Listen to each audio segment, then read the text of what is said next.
আচ্ছা, আমাদের শরীরের ভেতরে কিন্তু একদল কর্মী আছে যারা এক মুহূর্তের জন্য থামে না, একদম অক্লান্ত। তাদের নাম হলো লোহিত রক্তকণিকা।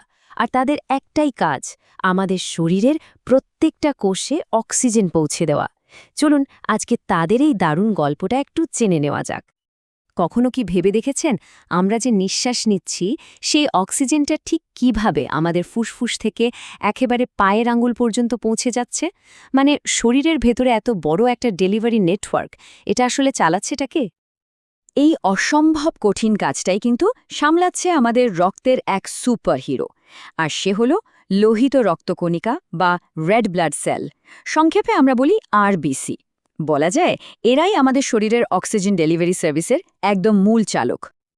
তো এই যে বিস্ময়কর একটা কোষ, চলুন একে আমরা কয়েকটা ধাপে চিনে নিই। আমরা দেখব রক্তের প্রধান কর্মী হিসাবের ভূমিকাটা কি, এর যে একটা বিশেষ আকৃতি আছে সেটার সুবিধা কি, কিভাবে এটা অক্সিজেন পরিবহন করে, আর কেনই বা এর কোনো নিউক্লিয়াস নেই। সবশেষে শ্বেত রক্তকণিকার সাথে এর কি পার্থক্য আছে সেটাও জেনে নেব। আমাদের শরীরের রক্তকে যদি একটা ব্যস্ত হাইওয়ের সাথে তুলনা করা হয়, তাহলে সেই হাইওয়ে দিয়ে পুষ্টি, হরমোন, বর্জ্য পদার্থ কত কি যে যাতায়াত করছে। আর এই হাইওয়ের সবচেয়ে জরুরি আর সবচেয়ে বেশি যে গাড়িটা চলে সেটাই হলো লোহিত রক্তকণিকা। জানলে অবাক হবেন, আমাদের রক্তের প্রায় অর্ধেকটাই কিন্তু এই কোষ দিয়ে তৈরি। কিন্তু এই যে লোহিত রক্তকণিকা, এটা দেখতে ঠিক কেমন? দেখুন, প্রকৃতিতে কিন্তু কোনো কিছুই এমনি এমনি তৈরি হয় না। আর এই কোষটার যে বিশেষ গঠন, তার মধ্যেই লুকিয়ে আছে এর আসল সুপার পাওয়ারের রহস্য। বিজ্ঞানীর ভাষায় এর আকৃতিটাকে বলা হয় দ্বি অবতল বা বাইকনকেভ। এখন এটা আবার কি, তাই না?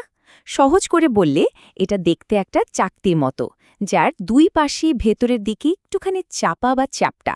অনেকটা ডোনাটের কথা ভাবতে পারেন, তবে মাঝখানে কোনো ফুটো নেই। এই যা। এই বিশেষ আকৃতির কিন্তু দুটো দারুণ সুবিধা আছে, দুটো জাদুর মতো ক্ষমতা। প্রথমটা হলো এই যে দুই পাশ চ্যাপ্টা, এর কারণে এর সারফেস এরিয়া বা তলের ক্ষেত্রফল অনেক বেড়ে যায়। ভাবুন তো, একটা গোল বলের চেয়ে একটা চ্যাপ্টা চাকতির উপর বেশি জিনিস রাখা যায়, তাই না? ঠিক সেভাবেই বেশি ক্ষেত্রফল মানে এটা অনেক বেশি অক্সিজেন অণুকে একসাথে ধরতে পারে। আর দ্বিতীয় সুবিধাটা হলো এর নমনীয়তা। এই ডিজাইনের জন্য কোষটা এতটাই ফ্লেক্সিবল হয়ে যায় যে আমাদের চুলের চেয়েও সরু রক্তনালীর ভেতর দিয়েও নিজেকে মুচড়ে ভাঁজ করে একেবারে অনায়াসে চলে যেতে পারে। আচ্ছা, লোহিত রক্তকণিকাকে যদি আমরা একটা ডেলিভারি ভ্যান ধরি, তাহলে প্রশ্ন আসে, অক্সিজেনকে ধরে রাখার জন্য বিশেষ ব্যবস্থাটা কি? মানে সিট বেল্টটা কই? এখানেই আমাদের গল্পের আসল হিরোর এন্ট্রি হয়, যার নাম হিমোগ্লোবিন। হিমোগ্লোবিন হচ্ছে এক ধরনের বিশেষ প্রোটিন, যার একদম কেন্দ্রে থাকে আয়রন বা লোহা। চুম্বক যেমন লোহাকে টানে, ঠিক তেমনি হিমোগ্লোবিনের এই আয়রন অংশটা অক্সিজেনকে নিজের দিকে টেনে নেয় আর আটকে রাখে। আর সবচেয়ে মজার ব্যাপারটা কি জানেন? এই আয়রনের কারণেই কিন্তু আমাদের রক্তের রং লাল, অনেকটা মরিচা পড়া লোহার মতো, যার রংটাও কিন্তু লালচে হয়। এবার চলুন লোহিত রক্তকণিকার সবচেয়ে অবাক করা দিকটা জানা যাক। একটা পর্যায়ে এসে, মানে যখন এটা পরিণত হয়, তখন এটা নিজের নিউক্লিয়াসটাকে শরীর থেকে বের করে দেয়। হ্যাঁ, ঠিকই শুনছেন, নিজের কাজকে আরও নিখুঁত করার জন্য এটা এক অসাধারণ ত্যাগ স্বীকার করে। স্ক্রিনের দিকে একটু তাকান।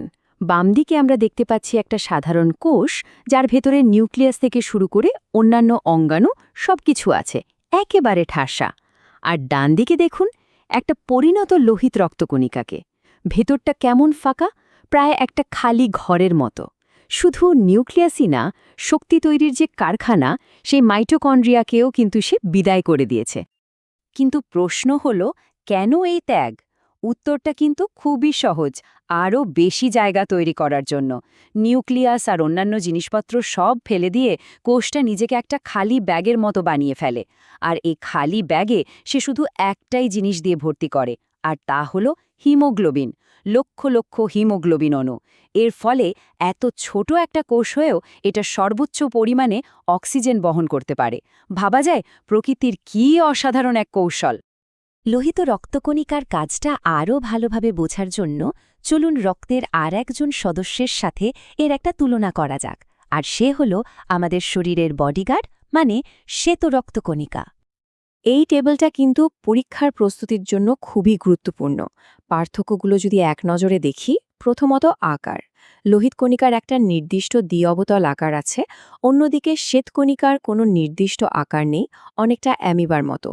এরপর নিউক্লিয়াস। লোহিত কণিকা পরিণত অবস্থায় নিউক্লিয়াসবিহীন, কিন্তু শ্বেতকণিকায় নিউক্লিয়াস সবসময়ই থাকে। রঞ্জকের কথা বললে, লোহিত কণিকায় হিমোগ্লোবিন থাকায় এর রং লাল, আর শ্বেতকণিকা বর্ণহীন। আর সব শেষে কাজ। দুজনের কাজ কিন্তু একদম আলাদা। একজন অক্সিজেন ডেলিভারি করে, আরেকজন রোগজীবাণু ধ্বংস করে। মানে একজন ডেলিভারি পার্সন তো আরেকজন সিকিউরিটি গার্ড। তাহলে পুরো আলোচনা থেকে আমরা মূল যে 3টা বিষয় মনে রাখব সেগুলো হলো 1. এর বিশেষ দ্বি-অবতল আকৃতিটা বেশি করে অক্সিজেন পরিবহনের জন্য ক্ষেত্রফল বাড়িয়ে দেয়। 2. নিউক্লিয়াস না থাকার কারণে এটা আরও বেশি হিমোগ্লোবিন ধারণ করতে পারে। আর 3. এর প্রধান এবং একমাত্র কাজ হলো আমাদের ফুসফুস থেকে শরীরের প্রত্যেকটা কোষে অক্সিজেন পৌঁছে দেওয়া। শেষ করার আগে একটা প্রশ্ন রেখে যেতে চাই। এই ছোট্ট একটা কোষের এত নিখুঁত ডিজাইন আর এই যে আত্মত্যাগ, এগুলো ছাড়া কি আমাদের মতো এত জটিল প্রাণী টিকে থাকা সম্ভব হতো? প্রকৃতির এই অসাধারণ ইঞ্জিনিয়ারিং কিন্তু আমাদের সত্যিই ভাবতে বাধ্য করে, তাই না?